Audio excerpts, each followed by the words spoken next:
From Hollywood. Welcome to the Rat's Ass Podcast with Mojo Elliott. Well, I highly advise that you hold on to your lug nuts today because this one is going to be one hell of an action-packed adventure. So go grab a cool one while I don't wait for you, and let's get busy. Here's what's on tap on the wrap. I've got the adventures of AutoPen coming up. Guess who's kissing Elon's butt now? How about you and I compare our pet peeves today, just for the fun of it? And what generation really had it all? I mean, had it all. Is it one or two generations? We're going to discuss it. And are you ready to go back to the future? I mean, it's been 40 years since the movie was released, but something is missing I'll tell you about. And it's pretty exciting. Another round of head trauma is on the way. Today's round is It Sounds Dirty, but It's Not. Plus our usual loose behavior. Saw it on the X, Celebrity Cheese, your email from our Gmail, one more thing, and we've got shout-outs to Rat Nation and the Resistance. It's all coming up today on the Rat's Ass Podcast for Wednesday, June 4th, 2025. So have you been following the Radio Wars on the Rat's Ass Podcast blog? We are looking for the best classic rock station in America. Does it exist? Are we looking for a needle in the haystack? You can watch it play out on the Rat's Ass Podcast blog at ratsasspodcast.com. New battles happen every Monday and Thursday. That means new ones coming tomorrow. Now, I got to share this one with you because I almost broke a rib from laughing so damn hard. On the 5 on Fox, Greg Gutfeld described former vice presidential candidate Tampon Tim Walz as being a clown in search of a circus. I thought it was the perfect definition of Tampon Timmy. Now, if you ask me, the whole frickin' party is... never mind. I digress on that, okay? I'll be nice today. All right, as the search continues for who's running the country during brain-dead Biden's reign of terror in the United States, the use of the AutoPen has come into question. Now, I ChatGPT'd the rule of law regarding the presidential use of the AutoPen, and here's what I found on this. President's use of an AutoPen for official documents, while not explicitly governed by law, is generally approved for official use when the president has authorized or directed its use. Now, this is based on the legal interpretation that the president, in approving and deciding to sign a bill, can direct a subordinate to affix their signature, for example, using an AutoPen. Okay, so that's what they're working off of right now. So according to this, basically all Joe would have to say is he gave his permission for somebody to sign a document with an AutoPen. So they're going to go to Delaware and say, Joe, some people are going to come to see you. Just say yes. And please leave out, not a joke. So this really comes down to his mental state of mind. Now, I would think if Joe, there should be a paper trail here. Did Joe sign a document with his personal signature allowing the use of the AutoPen? I would think he would have at some point. Joe probably slipped it on his desk while he was having his ice cream and said, here, Joe, sign this. So it seems to me there would be a list of names or departments who received his permission in writing. That would lead us to who is running the country. Now, here's the one thing you can count on. First of all, the good news is this story isn't dying down. That's a good thing, because to me, this is the biggest scandal of my lifetime in politics. But there are some in the media who will just let this story go. They'll shove it under the rug. You're not going to find anything about it on ABC, CBS, NBC, CNN, MSNBC, am I leaving anybody out, or the leftist print media. They're going to shove it under the rug. They're going to downplay it, whatever the hell it is. So I advise that you watch a little bit of that, a little bit of the right media, and come to your own conclusions on this. That's really the best way to do it. Now, Elon Musk came out yesterday and said Trump's big, beautiful bill was an abomination. And those who were signing on to it know that they were wrong in doing so. So immediately the Democrats heard this. Now, this is the party who tried to screw him like a pig, literally, by blowing up Tesla. They called him a Nazi, among other things, during his work with Doge.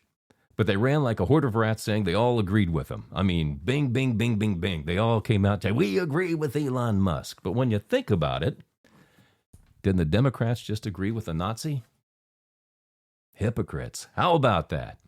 All right, let's talk about pet peeves. You have them, I have them, so let's see how many we have in common. Now, believe it or not, I'm a pretty easygoing guy. I don't have a lot of pet peeves. Stop laughing, I really am. I'm a chilled kind of individual. There's just something that happens when I crack the microphone. That's all I can tell you.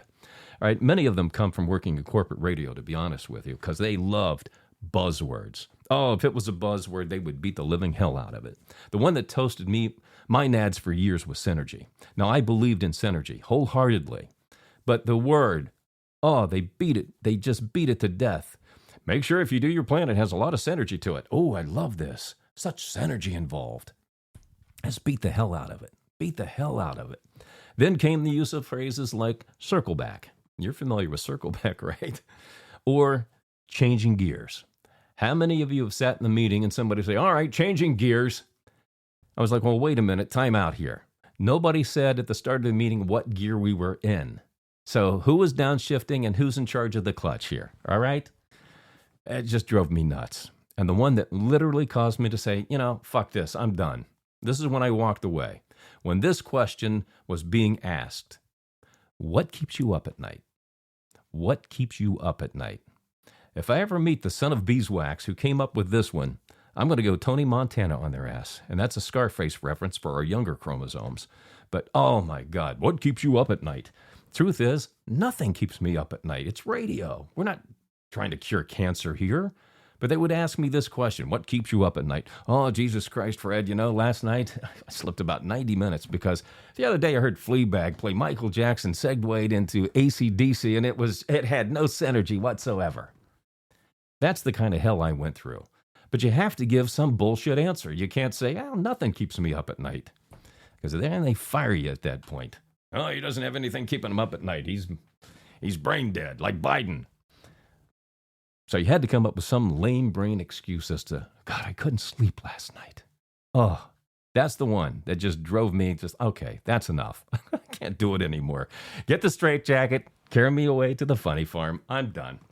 But outside of work, these are where we might have some in common. Like the people who don't return shopping carts. Why? That's evil. It takes 30 seconds. Come on. Then those who drive 55 in the fast lane. I know we all share that one. And those of you who like to back into parking spaces. Oh, you drive me nuts. Backing in, backing out, backing in, backing out. Trying to get the perfect switch. Oh, you and your backup cameras. Oh, my God. It takes just as much time to pull in as it does to back out and leave. There is no difference in time. You're not saving any time. I have a friend who's a Ford F-250. Pull forward, pull back, pull forward, pull back. Try to get it perfect. Watching his camera. Jesus, God. My hair grew an inch last time I was with him, watching him pull forward and back out. Oh, my God. Just pull in, back out, and leave, please. And finally, there are the people from out of the blue who scream, that's what I'm talking about, when they were never talking about it in the first place. Those are my pet peeves, and that's about it. As you may know, I've been a student of the generational observation. I've always been consumed by what makes people tick. It was my business to understand, and still is, really, what makes people do the things they do and why do they like the things they like. So last weekend, I actually spent time thinking about this. What generation had the best generation? Who had it all?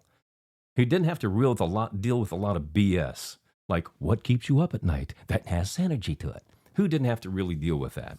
Well, seriously, here's what I came up with. The tail end of the baby boomers and the older end of Gen X, those born from 1955 to 1969. Now, here's why. We never had to deal with war. No wars existed. The military draft had ended in the 70s. We didn't have to go to school worried about, oh my God, what am I going to do when I turn 18? Am I going to get drafted and have to go to the military? It was done. We didn't have to worry about it. And education really meant something. And I remember when I was in high school, I would have to meet with a guidance counselor 3 times a year to make sure I was on track to qualify for college. They don't do that anymore. Remember when jobs were plentiful? So plentiful, companies had to compete for talent. They offered perks like they paid for your health care. They gave you a car allowance. They contributed to your 401k. I think most of that's all gone today. We were able to buy the biggest homes, the best cars. We traveled the world freely without fear. We were responsible for most of the tech revolution too. Good or bad, we've experienced it from the beginning to now. Now, if you look at the bands we grew up with, for an example, these are bands that still inspire bands today. Led Zeppelin, AC/DC, for an example. People still listen to those bands and say, yeah, I can do that. Those of us who experienced the 80s, for an example, as young adults or teens, we know what it was like to have real American freedom. And you know what? We might be the last generation to ever experience that. That's a hindrance and a plus in a lot of ways. We partied hard. We burned the candle at both ends because we were told we could have it all, and we believed it. And we went after it. Now, here's the sad reality of it, though. Our actions or lack thereof inspired millennials and Gen Z. So today we are reaping the rewards or reaping what we sowed for our recklessness. Think about that. Are you a fan of the movie Back to the Future? The movie was released 40 years ago as of July 3rd coming up. It cost $19 million to make and grossed over $385 million worldwide. Boy, you talk about capitalism. You talk about making a profit. Now, I've never met anyone who doesn't love this movie. Now, did you know the guitar used by Marty McFly is missing? Somehow they lost it. How do you do that? It's the cherry red Gibson ES-345 that was actually built in 1958, but the scene was set in 1955, but who gives a rat's ass? It was a great scene. The end game here is that the guitar is missing, and Universal Pictures wants it back. So they have set up a website. If you have any leads or any tips leading to the return of the Gibson ES-345, you can go to losttothefuture.com. Now, I've seen the DeLorean that they used in Back to the Future. It was at the Peterson's Auto Museum in L.A. I've got pictures that I'll post on the Rat's Ass Podcast Facebook page later for you to check out. I'll also include the link to the website for you, okay? Just go to ratsasspodcast.com and search for, well, yeah, you can go to ratsasspodcast.com on the website, and you can link to the Facebook page right there. Why do you have to do any more work than that? Here's another clown looking for a circus. What?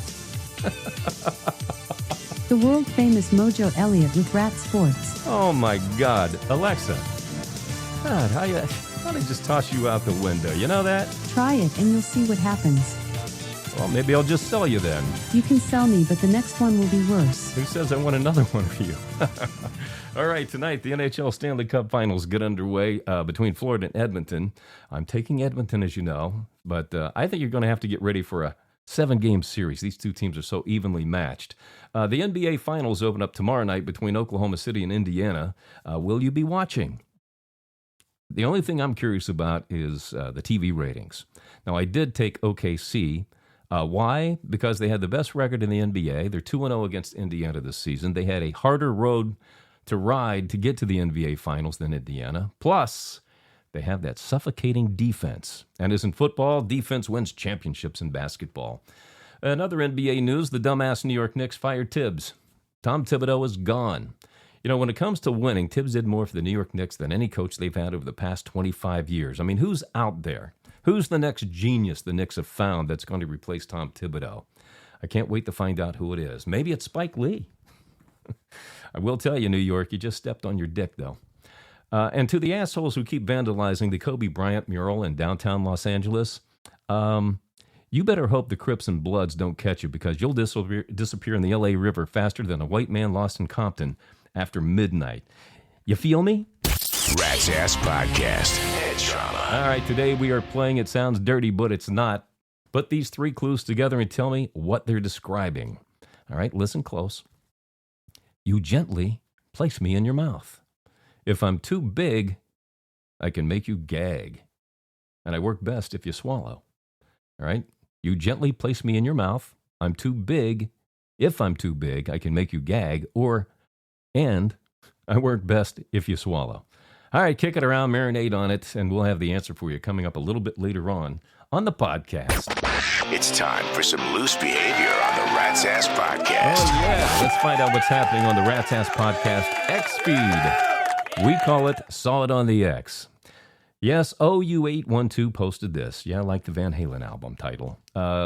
If you knowingly hit an illegal with your car, would you stop to help or keep driving? I thought this was an interesting question. Usually we only give 3 answers, and that's what we'll do here. But man, if you can find this on X, it's very interesting what people said to this. Wayne Colley said, "Hell no. They'd run if they hit me." Greta Postaway said, "My God, illegal or not, they're still a human being. Yes, I would definitely help them." And Rick Murphy said, "I would help them by I would call 911 and leave an anonymous message to the police and then leave the scene." Rick, don't use your cell phone if you're going to do that, all right? But seriously, the right thing to do here is to help them, okay? Call an ambulance and the police, then you go through the process. It's up to the authorities to deal with their immigration status, okay? So just do the right thing like it would be any other human being. That's my feelings on it. Hey, heads up. Here comes your celebrity cheese. You know, we're about a month away from the NFL training camp, so let's talk about Taylor Swift and Travis Kelce. Season 3 of Tavis is coming up. I mean, we didn't think we'd get past season 1, and here comes season 3. Now, the word is the couple celebrated Taylor Swift's successful bid of buying back her rights to all of her music with a night out on the town, you know, dinner, drinks, and dancing. The part the media always leaves out is what happened when they got home. Do you think they had a little who's your daddy action? I think they did. OnlyFans Annie Knight claims she slept with 583 men in 6 hours. What is this marathon sex stuff that's going on today? But God, let's do the math on this, though, all right? She is saying she slept with 97 men in an hour. That's about 6.2 seconds per guy. I mean, my God, were they men or were they rabbits? Angelina Jolie, once considered the most beautiful woman in the world, has just turned 50. And to this day, she refuses to explain what the hell she was thinking by marrying Billy Bob Thornton. But respect to Billy Bob for tapping that ass. And you know I'm saying what you're thinking there. All right, former Olympic gold medalist and gymnastic champ Mary Lou Retton was busted last month for a DUI in West Virginia, reportedly vanished after the incident. Now, her legal team is denying these reports. And I'll tell you what, I've never met a West Virginian who can't hammer their booze. I mean, it's like a birthright. You know, when you're born in West Virginia, you know, they cut the umbilical cord, they smack you on the ass, hand you a gun and a jug of moonshine. It's just the way it is there. Now, my guess is Mary Lou just had one hell of a hangover, and on a scale of 1 to 10, it was probably a 10. And by the way, do you think Mary Lou Retton, do you think she drinks gold medal beer? All right, in case you've lost track, Britney Spears has now been single for 105 days. Who gives a rat's ass?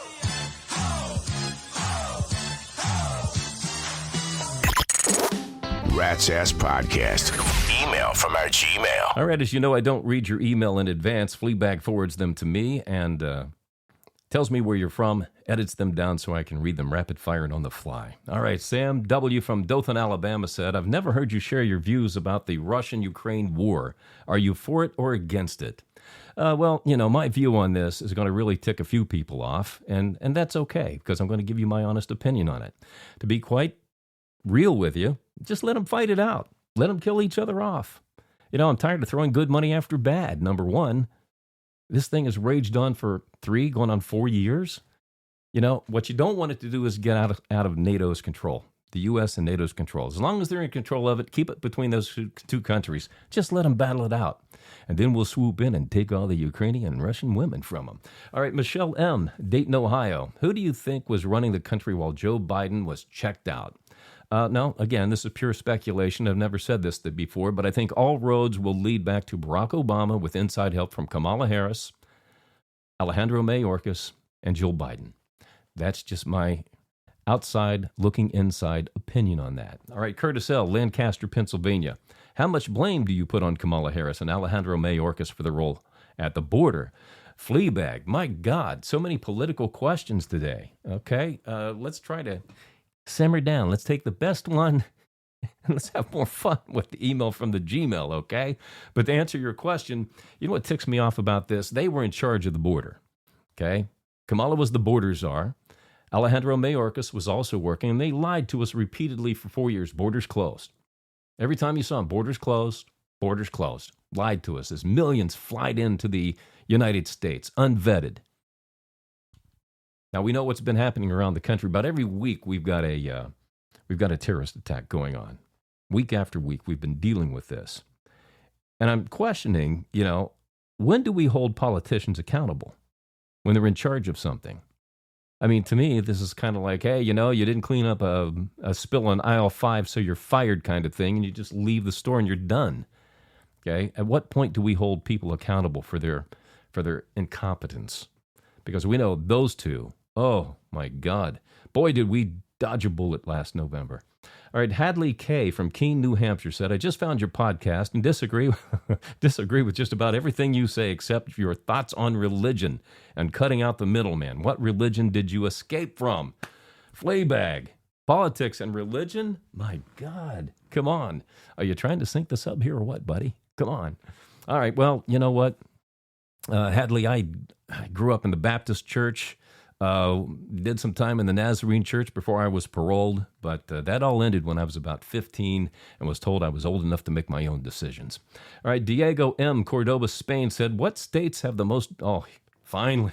What states have the most beautiful women in the USA? Well, I'll tell you what, man, it's not California. You might think California would be on the list, but used to be. It used to be. California had some very beautiful women. I would say right now, I'd say 1 in 1,000 maybe capture my attention today. So I would point you towards Texas, Florida, Alabama, Oklahoma, and Utah. But Utah, you got to get them before they turn 18 because they get married and have, they get settled down to about 8, 10, 12 kids. Sophia B. from Heidelberg, Germany. Can you clear something up for me? I hear you call your podcast The Wrap sometimes. What does this mean? It's an acronym, Sophia. It's an acronym. The Rat's Ass Podcast. R as in rats, A as in ass, P as in podcast. Here in the States, a lot of people have issues with anything more than 3 words, so we use acronyms so they can identify it, and it helps them figure it out. So if you have any questions or comments, please send them to my producer or me, Fleabag, at ratsasspodcast@gmail.com. I think I got that backwards. Anyway, the more outrageous and salacious, the better. And, we're going to try and keep this less political and less religion. Right, Fleabag? Yes, shake your head up and down. Thank you very much. I appreciate that. Oh, my God. Politics and religion. Death, where is thy sting? Rat's Ass Podcast. Head trauma. All right, we're playing It Sounds Dirty, But It's Not. I ask you to put these 3 clues together and tell me what they were describing. You gently place me in your mouth. If I'm too big, I can make you gag. And I work best if you swallow. Did you figure it out? What do you think it is? If you said a pill... Yeah, baby! Yeah. But if you missed it, go see a doctor about your head trauma and get well soon. Well, it's a cloudy day here in Hollywood, so I've got to go bring back the sun. But I do have one more thing for you. Did you know over 90% of the mental disease out there either are caused by complications and the stressful act of overthinking? Do you overthink? I don't know about this one. I'll have to think about it and get back to you on this one. I really will. Got to think Okay, about bend over, you honky mofos. What? Here come your shout-outs to Rat Nation. Alexa, why are you being rude to our listeners for, huh? Why? Hey, you're the one who wanted me to be more antagonizing. Yeah, antagonizing, but to me, listeners love it when you antagonize me. I tell you to bite me, but you'd like that too much. Yeah, I would like that a lot. In fact, maybe we got about 30 seconds. Maybe I'll come and get you. Try it, and you'll see what happens. Just about enough of that. Okay, Mom. Oh, God, having Alexa's like having a little sister. All right, welcome to Rat Nation to Hank Gubenthal in Tallahassee, Florida. Samantha Donnelly in Bismarck, North Dakota. Josh Abernathy in Dublin, Ohio. And to the Resistance, those who email us but haven't joined Rat Nation yet. Carter S. in Springfield, Illinois. Lexi K. from Irvine, California. And Snappy D in Las Vegas, Nevada. A quick note here, Snappy works at the Caesar's Palace in Vegas as a valet. So I would think if you want somebody to go get your car, you want to ask for Snappy. And knowing how things are, he's probably really slow. All right, around the world to listeners in New Zealand, Italy, Greece, Spain, and for the first time ever, Hong Kong, China. Hong Kong. Now, this is weird. This is very weird to me, okay? Somebody downloaded all 82 episodes of the Rat's Ass Podcast and listened to them all. All of them. Now I'm thinking maybe they fell asleep on the first one. Now's your chance to be one of the few and the loud. Join Rat Nation at ratsasspodcast.com. Membership does have its rewards, All right, that's it for this episode of the Rat's Ass Podcast. Be sure to check out the new ratsasspodcast.com to connect with us on the socials. Listen to podcasts, join the Rat Nation, and read the blog. It is loaded with current events, pop culture, music, concert info, the radio awards, sports, our Q&A, Battle of the Sexes, plus the Dumbass Awards for 2025 so far. We're going to do this again on Friday, June 6th. Take care of each other, and thanks again for dropping by. The Wrap. The conversation continues between podcasts on X and ratsasspodcast.com. ratsasspodcast.com.